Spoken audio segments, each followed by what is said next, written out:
She asks all the time, what are we going to do when he gets out? What are we going to do when he gets out? And that was before we even knew he was coming up for parole, because we didn't think he was eligible during the 5 years.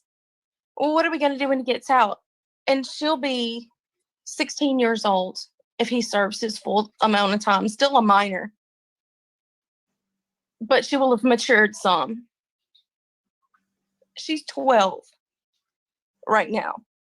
You heard correctly. That's the mother speaking for her daughter about a roach that has a long record dating back decades, yet still somehow only given a sentence of 5 years. Can you even imagine a scenario where the survivor will only be 16 if the roach serves their full sentence? But that's Louisiana justice, or should I say injustice for you. Now, this hearing took place 12/16/2020. Sir Richard has it here in the spreadsheet, and I thought it'd be important to bring it up. It was done at a time when the interviews weren't always done with the roach there in person. So we won't see him, but we will see a supporter, which is, you won't believe what that supporter says.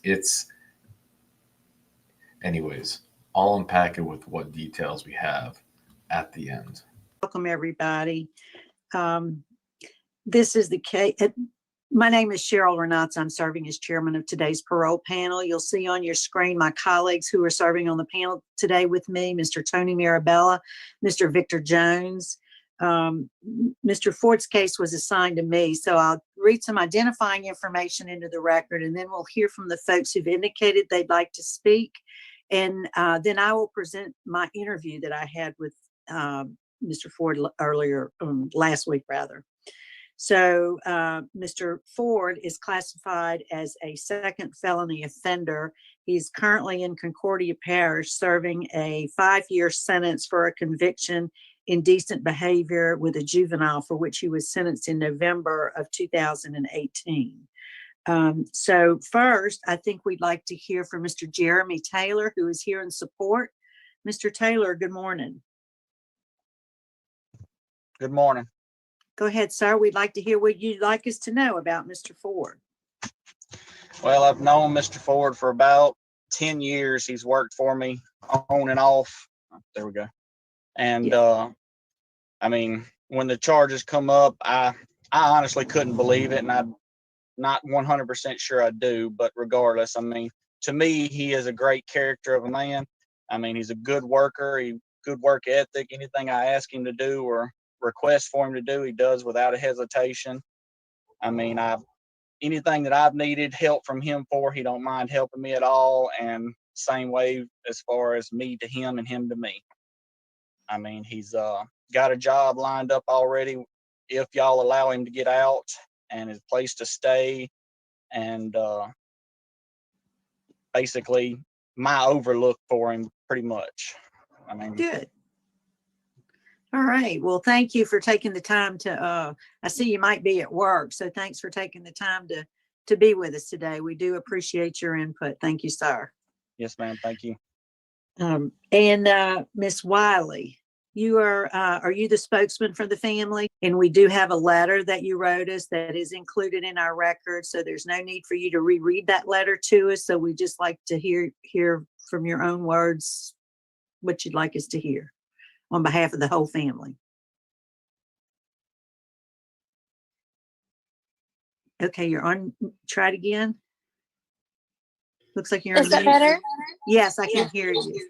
But I think Okay. you're going to have to disconnect from another device. There you go. Try There we now. go. Yes. Okay. Go ahead. My name is Jessica. I am the victim's mother. This is the victim, my daughter. This has been difficult for us. This has been difficult in so many ways. We were asked, costs of therapy, costs of, things that we've went through with this, but you can't put a price on your daughter getting scared when she would see him in Walmart before he was incarcerated. and have a complete and total meltdown, and we have to leave. We couldn't enjoy time out. We live in a small community, so running into them is going to happen. It's going to. And I understand, what the support side said. I do. But I've known Mr. Ford all my life. I'm 36 years old. I've known him my whole life because he was family. Had I known my child was going to that home that day, because my grandmother was just supposed to be visiting her sister. I thought she was visiting at her sister's home. I didn't know her sister was with Robbi and Teresa Ford. She'd never went because there was allegations from the past. She'd never went. We've had to screw her windows shut. The trust in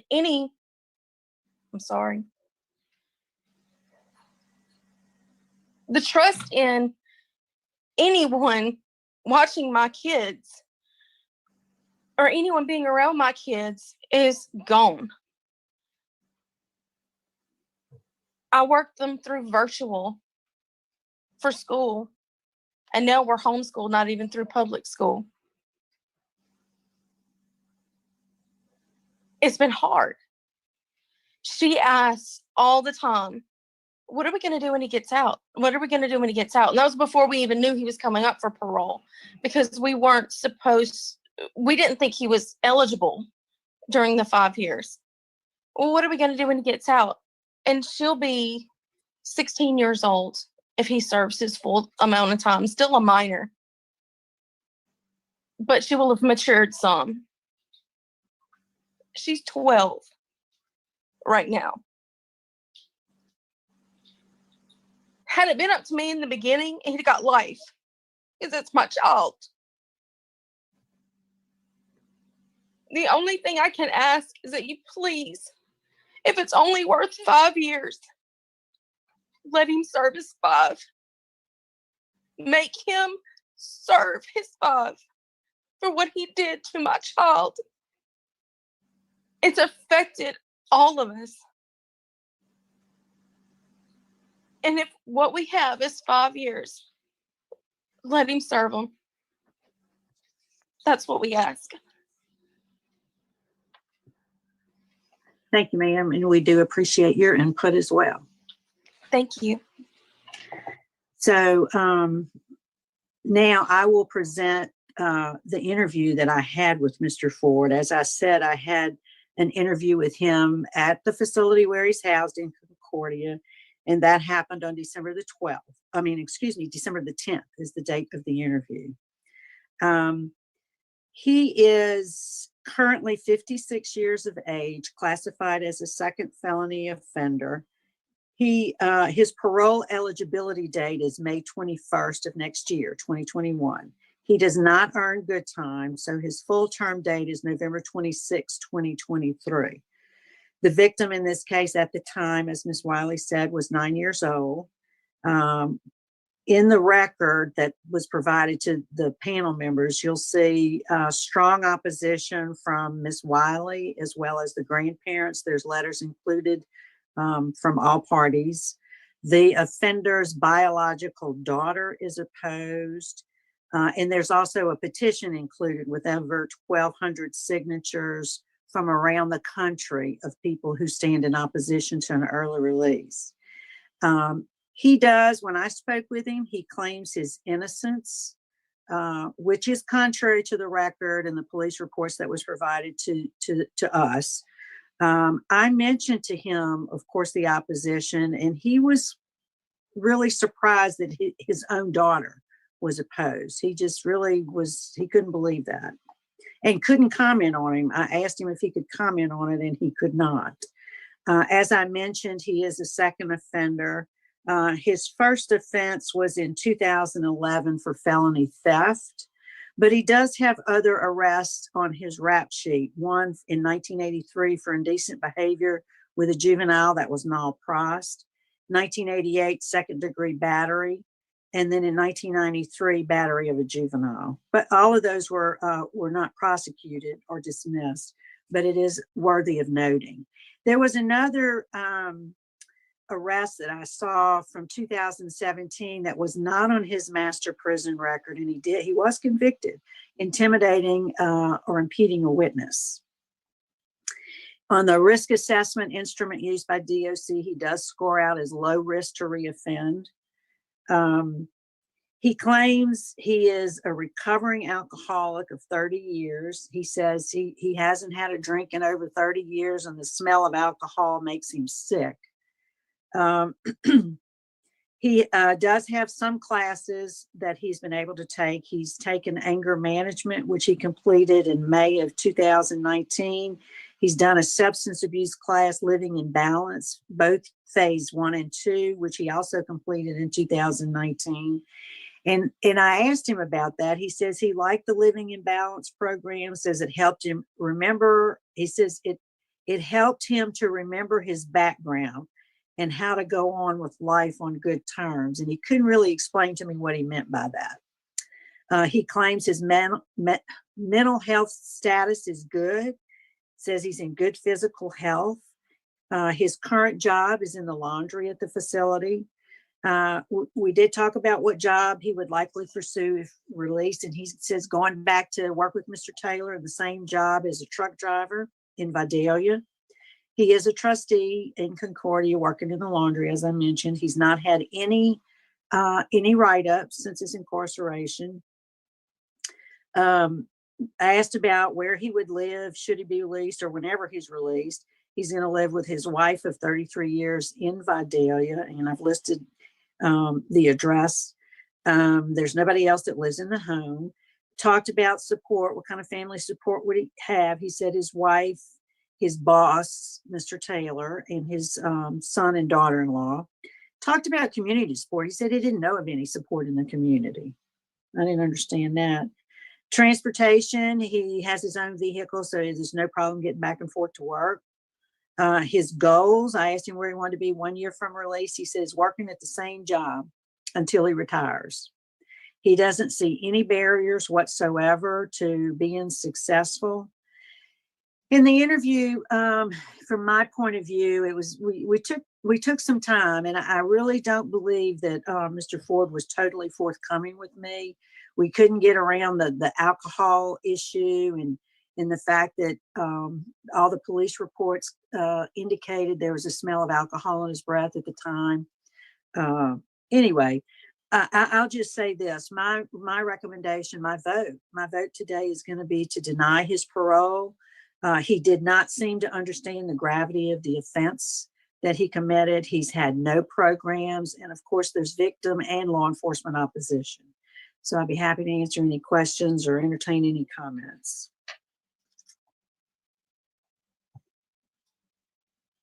Mr. Mirabella? I have no questions or comments, Madam Chairman. Mr. Jones? Madam Chairman, no questions. Very good report. Excellent. My vote is to deny also. Okay, Mr. Mirabella? Likewise, my vote would be to deny as well. All right, Mr. Ford has received a unanimous vote to deny his parole, so his parole's been denied today. Thank you all so much for your participation. Thank you so very much, all of you. Thank you. You know, I really hope that this cockroach friend, boss, whatever you call, I hope that he listened, and I hope that he understands that that he's a cockroach. Because this is, you know, if you needed any proof, if there was one item that you needed to do to pull out of a hat that this man who was up for parole, that there's something very wrong with him, it would be that his own daughter doesn't talk to him. I wonder why. But sadly, it seems that his wife still is support for him. You have this boss man who actually has the audacity, the nerve to say, and I don't even know if it's true. I just can't.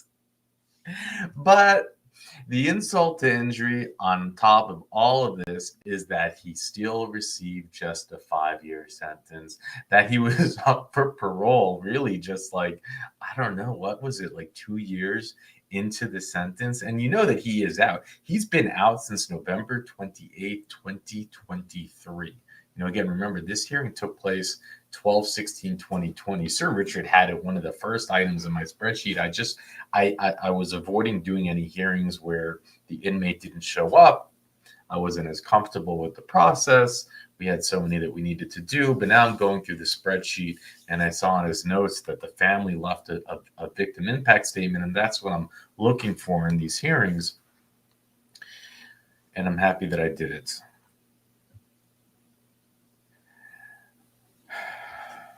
A low risk score. We're used to this. We've seen it before, but you can see, you go through his history. 1983, indecent behavior, but they dropped the charges. 1988, second degree battery, but they dropped the charges. It would not surprise me if somewhere in the legislation the charge was second degree battery instead of something, indecent behavior, right? I would be surprised if it wasn't the same type of kitty type charge. 1993 battery of a juvenile, they dropped the charges. Intimidation of a witness, which you have to assume was part of these cases where they dropped the charges. And these are only the times that he was not, I would say, caught, but the times that they actually, where he would have had cuffs, they would have arrested him for that and then indicted him and then dropped the charges. This guy is a serial predator. He is so dangerous. Could you imagine? Think about this for just a second. That an ADA, a DA, would hear about this case, would then open up his jacket and see 4 charges of this nature. If you say the indecent, the second degree battery, assuming that that's what it is, battery of a juvenile and intimidation of a witness, and to still give a 5-year plea deal? To not finally take this opportunity to lock him away for as long as you possibly can?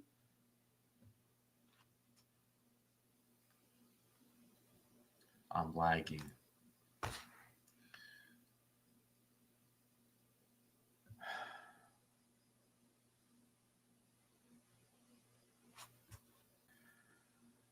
For an ADA to do that, to know, because they know better than anybody that those charges were dropped for any reason except that he was innocent. This is my speculation. And they still give a 5-year plea deal.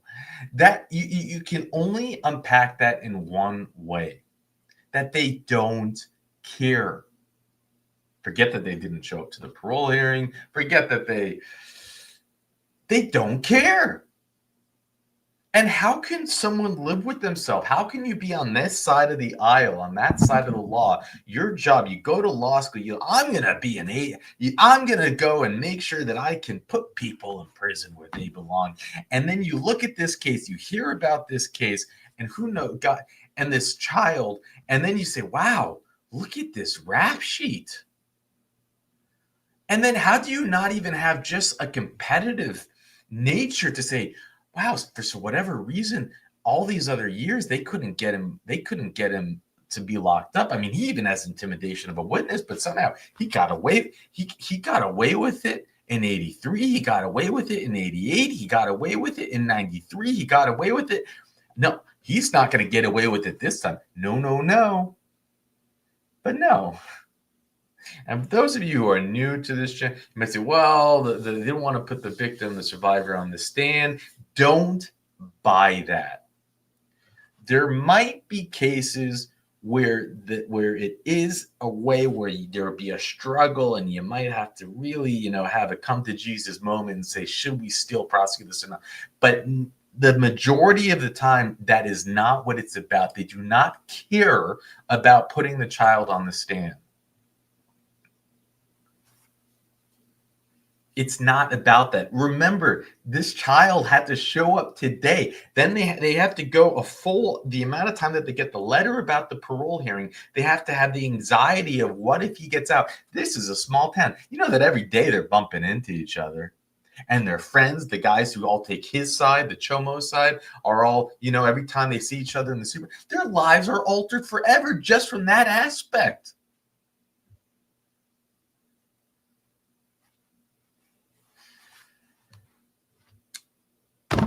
Anyways, I'll get off my high horse. I think that all of us agree. But I really, again, the insult to all the injury is the low risk score. I am waiting for the day. I'm on I'm on X, Twitter, and you see all these people with the outrage about the things happening overseas, and they're all talking, and everyone's, and this is not a political statement. It's almost like, look at all the things that they're talking about with the 10 years of the gang, and I'm not paying any attention. I have no idea what's going on. I just see people are all outraged now, and I'm just thinking, man, you guys are all outraged over something that's happening overseas. That was this. Do you know what's happening here in America, in all 50 states? Do you know what's happening to our children? Do you know that they are using this outdated, pathetic, broken risk score to decide if they should release repeat child pedos back into the street after receiving just 5-year sentences? Why don't we have some outrage about this that's happening right here, right now? But there is nothing. And I just want an investigative reporter, someone to just make some noise. Why is Congress not talking about this? Why are we not all screaming off the rooftops that this roach has a low risk score? I don't know. It's nuts. It's the emperor has no clothes. It's just completely nuts. All right, good afternoon. Mr. Broussard? That you? Yes, ma'am. All right, introduce yourself. Tell us your name and your DOC number, please. My name is Leroy Broussard. My DOC number is 118045. All right, Mr. Broussard, you're here before the pardon board this afternoon. You are seeking a commutation of your sentence. You were sentenced in Acadia Parish in January of 1989 to life for a second-degree murder conviction. Mr. Broussard, is that information correct? Yes, ma'am. All right, Mr. Broussard, your case has been assigned to Mr. Pete Freeman, sitting to my far right. Would you answer his question? I didn't understand what you said, ma'am. Pete, your case has been assigned to Mr. Freeman. Would you answer his question? Yes, ma'am. Okay, how old are you, Mr. Broussard? 55, How long have you served on this charge? about 30-something years. I don't know exactly. Like right around 35 years. I'm 34 years now. Okay. What was your educational level? I don't really know. I was in special ed at one time, then I got out. You haven't tried to get your GED or anything since you've been in? Yes, sir. I was in literacy class, but it got to where the tutors had got so much people at the table to where, they couldn't really take the time to explain stuff to me because I really didn't know. So I got out. All right. Tell me a little bit about what happened on this night that this event occurred.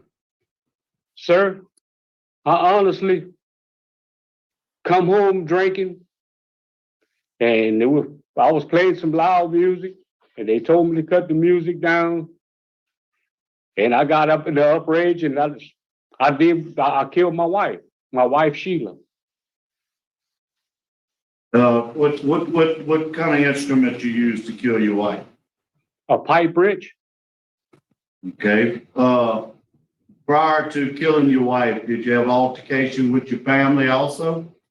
Yes, sir. Okay, what happened there? Did you knock out some windows out of their car? And Yes, sir. okay. And your wife, did you tell us what happened once you got her out the car? I mean, did you kill her outside? Did you bring her inside? What happened? We went inside the house, sir. Okay. Were you in such a rage that you were thinking about injuring your family also? Yes, sir. I was in a rage to where I was probably would have hurt more people than that if they wouldn't have ran away. Glad you're being honest with me. How often you drank, Mr. Broussard? It looked like sounds like you had a pretty bad habit at that time. I did. I really did. I mean, how often and how much? I drink sometimes like twice a month, and I drink a lot. Just twice a month, though? Yes, sir. Okay. Did you and your wife have marital problems before this? Were there other times that y'all got in arguments and fights? Yes, sir. Had you ever put your hands on her before? No, sir. I never hit her, but I had laid there swung an extension cord and they hit her across the neck one time. You did what now? I slung a extension cord that come off of a radio where you plug it in and unplug it, and swung it like that and hit her across the neck. Both the arguments you do over this radio, huh? Sir? That's okay. I noticed that the prior offense on which they didn't charge you on a radio was involved also. Yeah, I was playing some loud music. That's what really started it off, and they told me to cut it down. Okay. How old was your wife? She was 15. Okay. How long had y'all been married? Probably about 6 months, 7 months, somewhere around up in there. I can't really remember exactly how long. What kind of treatment have you received for your alcohol abuse? Well, I've come in here. I got that substance abuse. And what substance abuse? Since I've been in here, I got substance abuse. Do you attend AA meetings and A meetings? No, sir, I haven't. Yeah.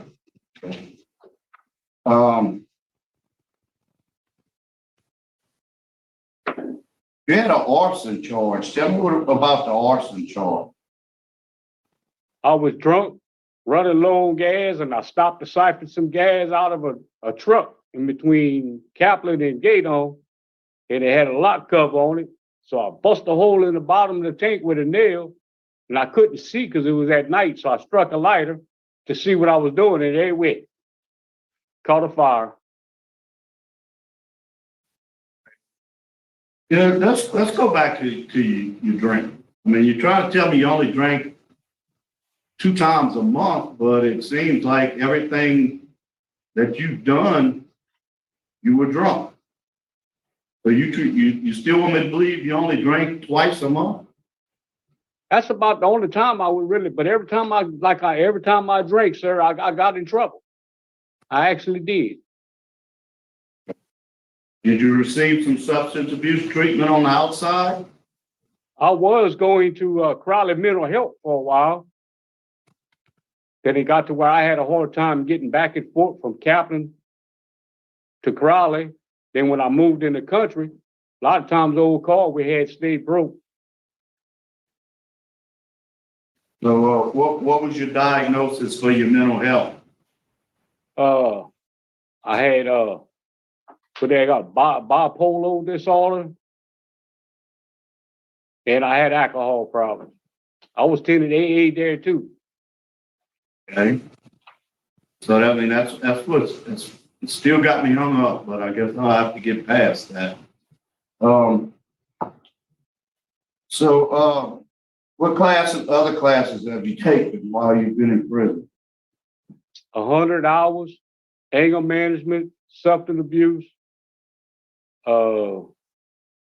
I'm thinking for a change, and I'm in victim awareness now.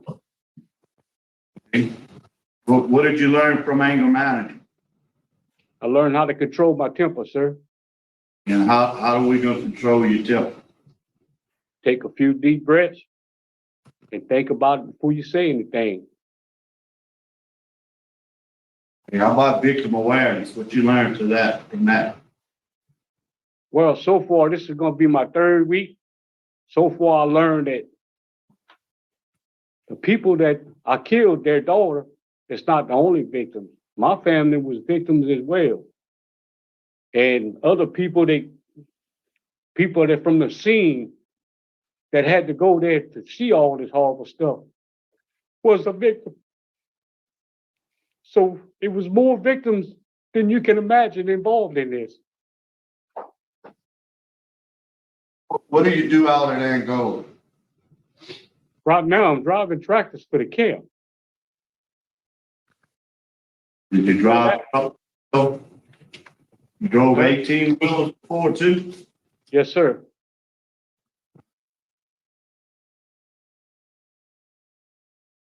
Then why should I take a chance on you? How can you assure me that you don't go out and get drunk again and get in a fit of rage? Sir, that I would never mess with again in life. I don't mess with it here. I don't even like the medication to give me that cloud my mind. You have strong law enforcement opposition. Your sister Samantha is unopposed. The victim's family is very opposed. You have 71 write-ups since you've been in prison, which is pretty high, but you hadn't had one since 2016. What happened in 2016 that all of a sudden you stopped getting write-ups? Well, I had started learning how to pick friends that were really, that would show concern. You know, prison's a hard place to get a friend, a real friend. And I had ran across a couple of them, and they helped talk to me, show me, you know, that's not what it's about if you're trying to go home. And, you know, and they work with me every day in here. Talk to me, keep me going. You have a low risk score, your custody is minimum. That's all the questions I have, Ms. Renatza. Mr. Marabella has a question. Mr. Broussard, tell me what your plan is to make sure, as Mr. Freeman asked, tell me what your plan is to make sure you don't get out of prison and go back to drinking. I know you told me, look, I had a drink here and I don't want it. I don't like all those substances, but what's your plan? If I was to get out, I would get into some more classes out there. I'd get into some more classes on free time and work, do my job, and come home and maybe visit my sister or whatever, you know, that's been there with me since I've been here. What kind of classes are you talking about? Are you talking about AA meetings or what are you talking about? Yes, sir. AA meetings. How familiar are you with AA? Not really too much. Well, you know, Mr. Broussard, you said something that really hit home. In another life, I was a judge and I ran a drug court. And you know, one of the very common phrases that alcoholics are taught in AA is that, you know, I didn't always get in trouble when I was drinking, but every time I got in trouble, I was drinking. And that's what you said. Those were the words you said. You know, I don't drink much, but every time I got in trouble, I was drinking. That's an alcoholic. You accept the fact that you're an alcoholic? Yes, sir.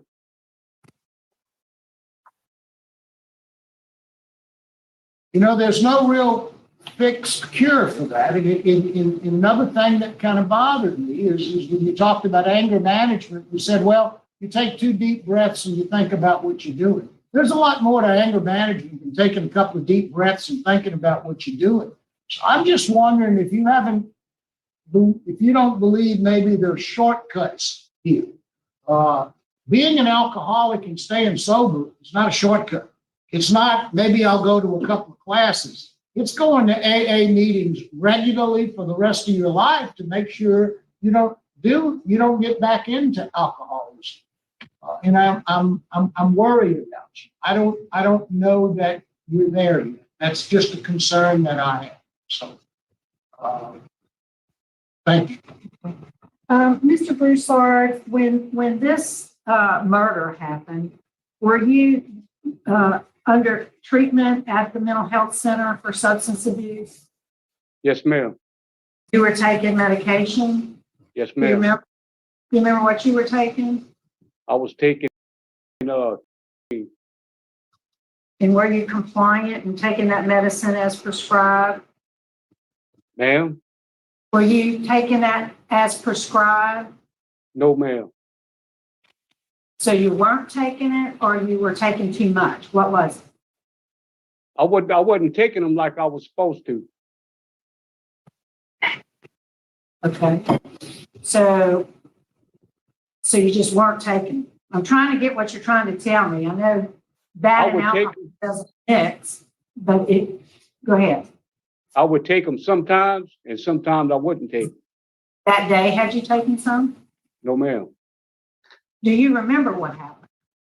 Some of it. All right, Ward Ambo, is there anything you can add? Yes, he was offered to take the TABE test to get in the GED class, but he declined in May of 2012.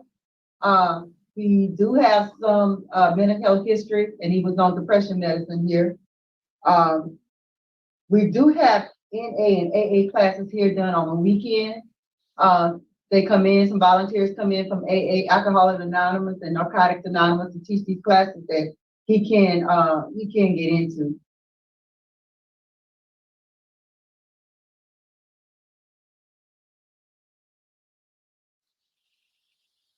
That's good, thank you. All right. Mr. Broussard, is there anything you'd like to say to us before we vote? Ma'am, the only thing I'd like to say is I appreciate y'all taking y'all time to give me a chance to express myself to this board. That's it. All right, thank you. All right, I think we are prepared to vote. Mr. Marabella will be voting first. I'm sorry. Mr. Broussard, I apologize. Mr. Broussard, you served a long time. But I just don't have a good feeling. I don't think you're quite ready. I think you need a lot more AA meetings, and you need to come to grips. And I think I would suggest to Warden Ambo, y'all reevaluate him on his mental health and see if we need to settle him in on a treatment plan and then, reapply at a later date. But today I vote to deny. Mrs. Jackson? Mr. Broussard, I share some of the concerns of my colleagues. It concerned me that when this happened, you weren't on your medication. And then when talking to Mr. Marabella, you said you don't even like to take medication while you're incarcerated. If you get out, you need to be on medication and you don't take it, and you start drinking, and I think you're going to have the same kind of situation come up. Also, I don't see any family here for you, and family support is very important. I think that at some point you will get a favorable recommendation, but I think there's some more work that you need to do. So I vote today would be to deny. Thank you, Mr. Rochelle. Thank you, Madam Chairman. Mr. Broussard, bottom line, you have expressed opposition from the legal community. You have opposition from the victim's family. You refuse to take the literacy program. I think you're a risk to public safety, and you're just not ready to be released. So therefore, I will deny your request. Mr. Rochelle, Mr. Marabella. Thank you, Madam Chairman. Likewise, I'm concerned, as I expressed to you when we talked. I think you need a little more program. I think Mr. Freeman hit it right on the nose, and I think it's a good idea perhaps for you to get another evaluation, maybe to get some medication that you may need, and also to take some more AA classes. Warden indicated that there's AA meetings go on. If you were to come back before this board and I was still here and you'd have a good plan to stay sober, a good plan to stay on your medication, it's likely I'd vote for it. You've done okay while you've been here, but I think you need more help than you realize. So I'm going to ask you to do a little more work, and as soon as you get some of those things under your belt, apply it in. Because if I'm still on the board and you've done those things, I would vote favor. But today is not that day. Today I would vote to deny. All right, Mr. Broussard, so you've received 4 votes that were not favorable, but with encouragement, you got some more work to do. So your application for clemency today has been denied, but go to work and reapply when you can. Good luck to you, son. Yes, ma'am.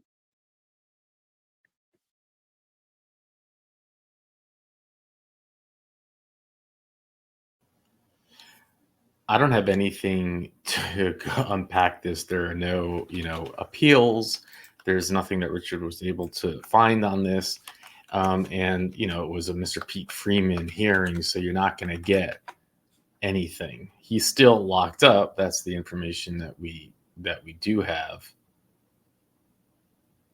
Yeah, it was a Mr. Freeman interview, so you're not going to get much.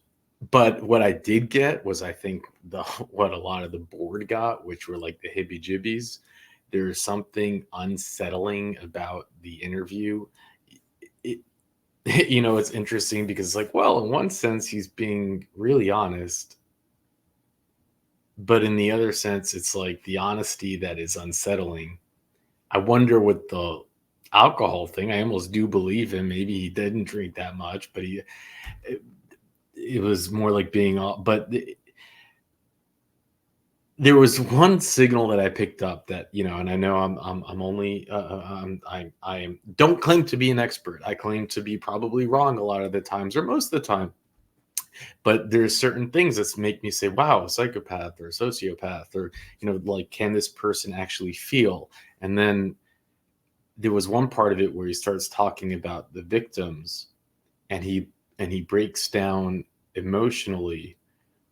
But when I take a step back and I look at it, it seemed like an unnatural place to break down. He broke down specifically when he was talking about the first responders, what they would go through coming to the scene. It wasn't about his family. It wasn't about the crime. And that just made me think again, it's my own, take it for what it is, which is nothing, that maybe that was an act, because it just didn't make sense. It's like, why there? Why would you choose to break down? Why would you break down at that point? No, I mean, I could be overthinking it and maybe whatever, but I'm just trying to make sense of the idea that it seemed that we were watching someone who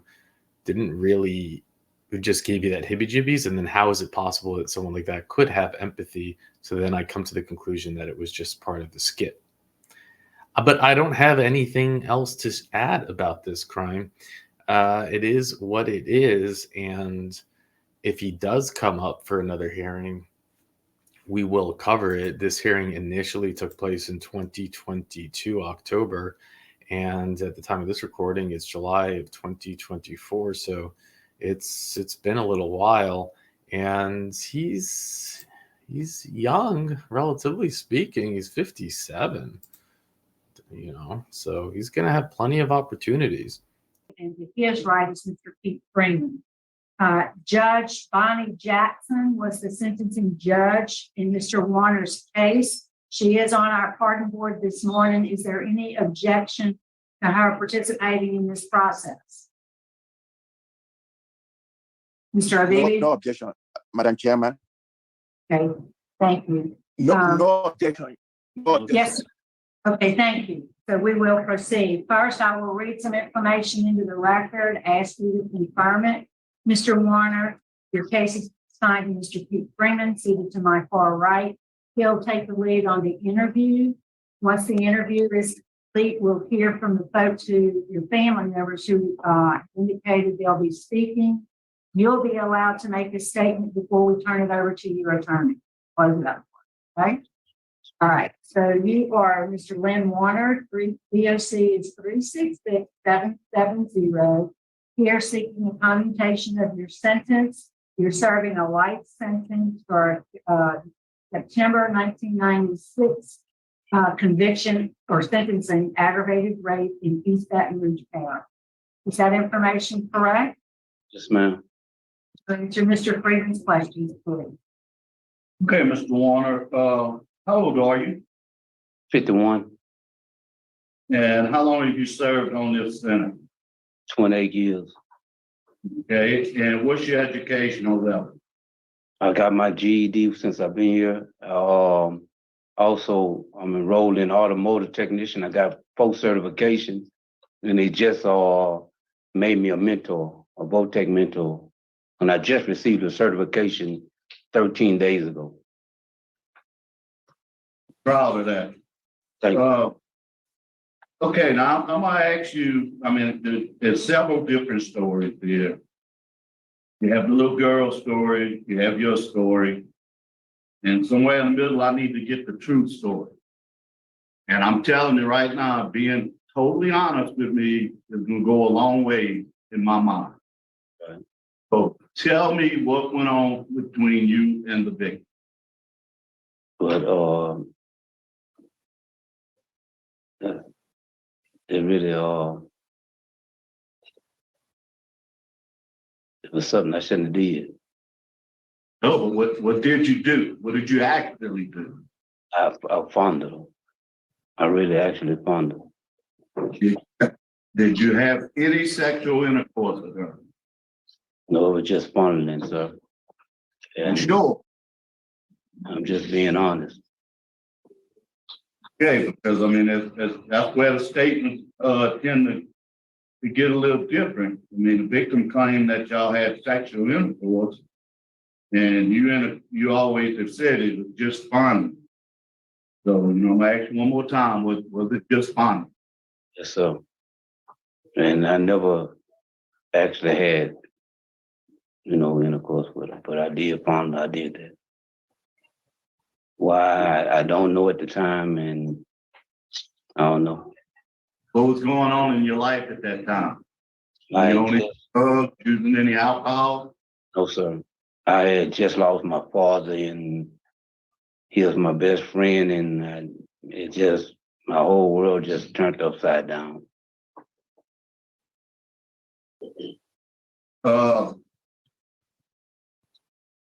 You have 5 other children. You have contact with all of those children?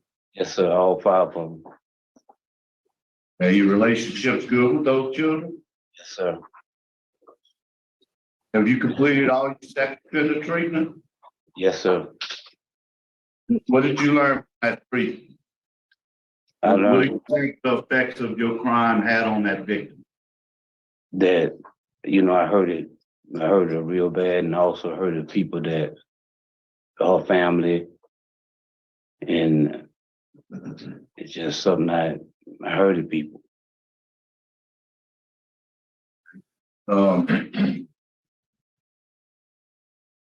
And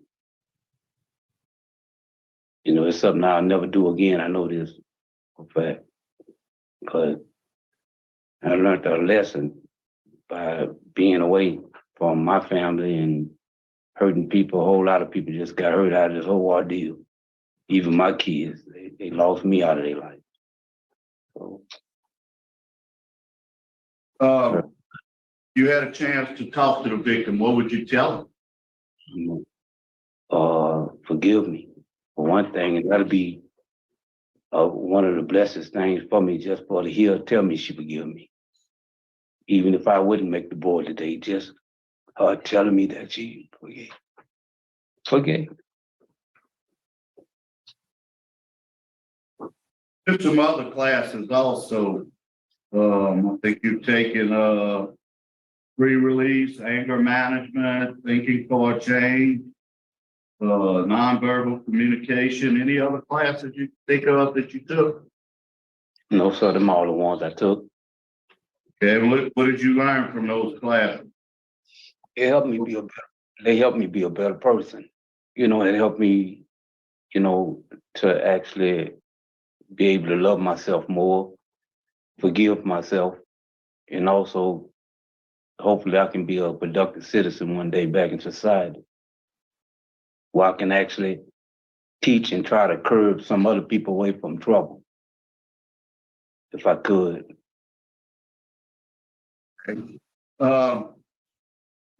What did you do before you went to jail? What was your job? What was your employment? Well, the last job I was on before I got locked up, I was a brick mason. Brick mason? Yes, sir. I had virus of jobs because, you know, I had all the kids I had to support, and I was never going to sell drugs or nothing like that, ever. Yes. I also see where in 95 you had an aggravated battery arrest. What was that arrest about? That was about me and my wife had got into it. My kid's mom. So it turned violent. I mean, I see where it wasn't prosecuted, but Yeah, because it wasn't nothing violent. It was just a little scrabble, and they dropped the charge down to simple battery. other than that, you have a very limited criminal history. How long have you been a minimum trustee? For going on 13 years now. You were low risk. You had 9 write-ups. The last write-up was in 9/11. What was that about? I had asked the lieutenant, because I was a walk-on, I cleaned the walk, and I had broke my headphone wire off my headphone. I asked him, could I go repair it? And he told me, yeah. And then he walked in the dorm and said, go pack your stuff, I'm locking you up. That was in 2011. So only had 9 write-ups in 28 years and none in the past 11, which is pretty good. You had a good institutional record. You have good comments from all your bosses over there. Thank you. Miss Pamela Warner, your wife, is unopposed. Jesse Warner, your brother, is unopposed. Miss Hazel Knighton, your sister, is unopposed. The victim had no comment. We did finally locate him, and we got no comment back from her or her guardian at the time that this was discovered.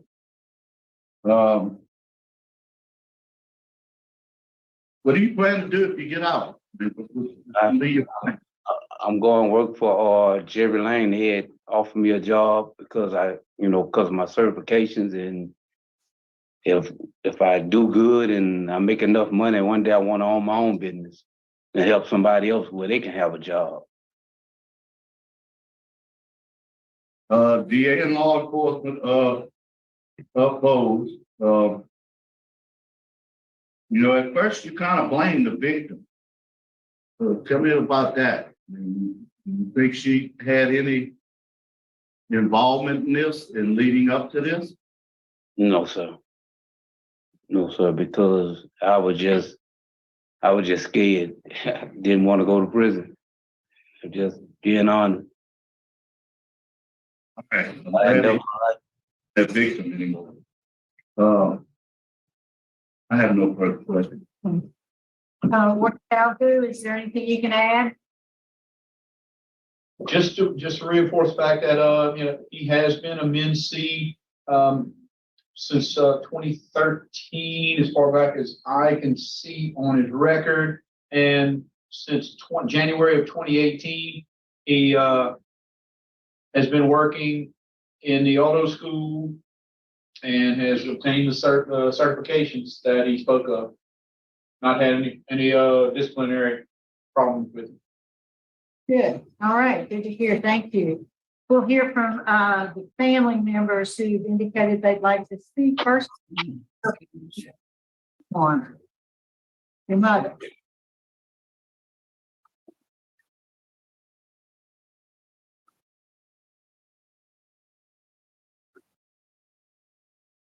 Hello?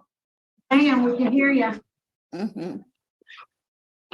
No, so talk about your son. I'm sorry, ma'am. She's 91 years old, ma'am. So can you give her a little time, okay? Ma'am. That's my baby son. What would you like us to know about him? He's a good child. That's the first time he ever been in trouble. Talk about anything else? I just wanted to come home. I'll be so glad to see him. My sisters My sisters, and your children. my children, And three of your children died. three of my children dead. You want to see? All right. So you Miss Hazel? Yes, ma'am. I'm Chaplain Hazel Knighton. I am a part of also the prison reentry program. I worked, I had an outreach called Restoring Heart Outreach. I worked with Judge Johnson. I worked with Judge Hiller Moore. Judge Chip Moore. I worked with several judges helping with getting prisoners out and helping them with programs, helping them reincorporate themselves back into the society. I also worked, I was an advisor for in Washington for the children of prisoners, helping the prisoners' children adjust because of their family being in prison. I have talked to my brother on several occasions about what he did. He is remorseful. It's just what he said he is, that he did. And like my mother said, he has never been in trouble, never gave her any trouble. And because of that act long ago, he changed all of our lives. Every life has been affected with that. His children, his grandchildren, his wife, my children never got a chance to bond with their uncle. All these things because of that one act. And he realizes that. And I hope that you see in what he has done, has he rehabilitated himself, that he is remorseful. And with that, my sister, she's a minister. My brother-in-law, he's a pastor. My mother is the mother of the church. And this is where Lynn Donald is going to go. He's going to join my brother-in-law's church. And all the brothers and sisters that are left, we're going to mentor him. We're going to stick by him closely. Like he says, we are a close-knit family, and we're going to support him and help him that he will not go back in prison, because I believe that they have a second chance. I also was accommodated with Baton Rouge Votech. They had a young man that came out of prison for 27 years, and I helped him get on his feet. He got a job, got housing. It's a number of them that I help, and I can help Lynn Donald too. And I believe that Lynn Donald is rehabilitated. And I hope that you will give him a chance, because I know, because of the work that I do, that rehabilitation is possible. They can come back. They can fit in. And I know Lynn Donald has been there for 27 years. I know a lot has changed. We're going to have to help him adjust to it and help him, build the bridge from the time that he was gone.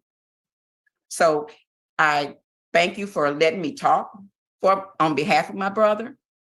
And thank you for listening to us as a family. Yes, ma'am. We appreciate your participation. Now, I think we also have Nyree Warner who wants to speak. Yes, ma'am. Right. I just want to say, again, like my aunt said, everybody deserves second chances. My dad is very remorseful. We always talk about this. You know, I just honestly just want my dad to come home. My dad missed births of our kids. He missed birthdays. He missed deaths. I just honestly just ready for my dad to come home. I mean, I'm 30 years old now.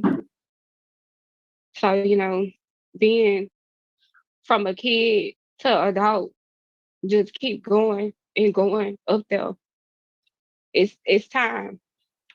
I hope that, you know, the victim find it somewhere in her heart, you know, to know that my dad is sorry. But it's time. That's all. I'm sorry, I'm at work, so I'm Yeah, just we overwhelmed appreciate with you taking emotions. time. We appreciate you taking time out of your workday to participate. It's important and it's very helpful, very much. Yes, ma'am. All right. And I'm just not speaking. I'm speaking for everybody, all of my siblings. All right, Mr. Warner, before we turn it over to your attorney, is there something you'd like to say to us? I'd just like to say thank y'all for giving me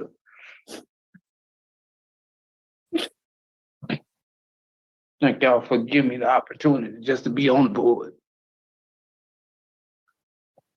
Mr. O'Beebe, is there a presentation from you? Note your microphone's on mute, sir.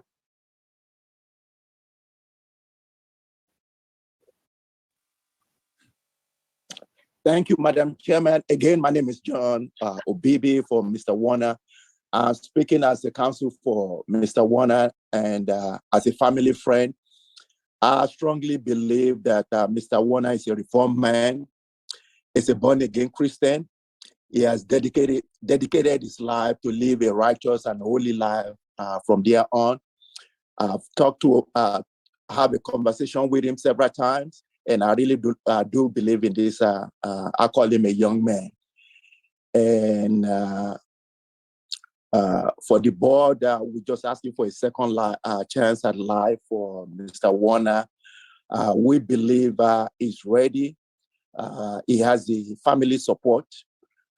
He has the emotional support. He has the spiritual support that he's going to get from the family and from me. And we're just asking the board to favorably grant his request for commutation of his sentence. And we thank you for this consideration. Yes, sir. Thank you. I think the board is prepared to vote. Mr. Freeman will be voting first. Okay, Mr. Warner, this is a tough case because of the seriousness of the offense. I'm not sure that I got the whole truth out of you. Yes, sir. You know, I keep looking at this, but I think I'm going to give you a chance. Thank you. Grant to commute your sentence to 99 years of immediate parole eligibility with the special conditions that you have no contact with this victim or any of her family. You have electronic monitoring for the first 6 months with curfew of 9 p.m. to 6 a.m. And good luck to you, sir. Thank you. Mr. Warner, the man who sits before me today is a lot different than the man I sent him.